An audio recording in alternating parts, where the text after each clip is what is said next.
Hey there, Eco Explorers! Imagine you're tossing out that last plastic wrapper you couldn't recycle, then pausing to wonder, where does that go? You might think it ends up in a landfill, slowly leaching toxins, or floating in the ocean as microplastics. But what if I told you that in Sweden, most of that non-recyclable waste actually gets burned, and the heat powers homes?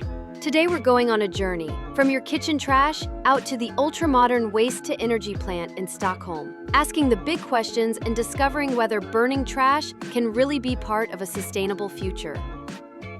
Every week I empty my recycling bin and compost bucket, feeling pretty good about my efforts. But that little pile of residual trash nags at me. Plastic film, coffee pods, grimy pizza boxes, stuff that can't go through my curbside programs. What happens to it? Does it just rot in a landfill? Worse, does it get shipped overseas and become someone else's problem? Turns out, in many places, yes, that's exactly what happens. But Sweden chose a different path. Faced with limited landfill space and freezing winters, they asked, could we turn this trash liability into an energy asset? And they built one of the world's cleanest, most efficient waste-to-energy, WTE systems to find out. So how does burning trash become heat and power? Here's the nutshell version. Trash. In. Non-recyclable municipal solid waste arrives. Plastic films, old textiles, food-soiled paper, anything recyclable or compostable has already been diverted.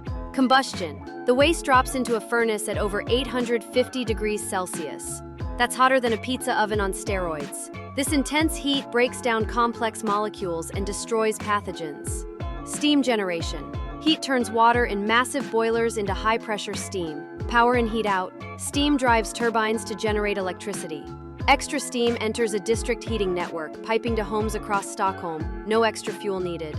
What surprised me most was the efficiency. The plant converts roughly 30% of waste's energy into electricity, on par with a natural gas power station. And when you include district heating, total energy utilization can soar above 90%. In a world hungry for clean power, that's huge. Here's the million-dollar question. Plastic is a fossil carbon polymer. Doesn't burning it release tons of CO2, and worse, toxic pollutants? Sweden's answer: yes, if done poorly, it's a problem, but if done right, it's less bad than landfilling or open burning. Paper, food scraps, counts as part of the short-term carbon cycle. When it burns, you're releasing carbon that was recently absorbed from the atmosphere. For plastics, you do release fossil CO2. But compare that to a landfill.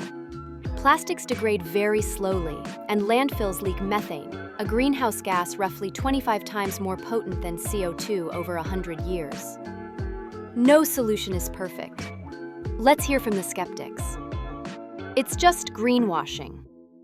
If a plant's business model depends on burning everything it gets, it could sideline reduction and reuse. That's why policy must prioritize the waste hierarchy. Recovery is last. We should ban plastics, not burn them. Absolutely, source reduction is ideal, but while we transition to better materials and circular packaging, WTE offers a safe, energy-productive interim solution for unavoidable waste. So, what's the verdict? Does burning trash for energy really work?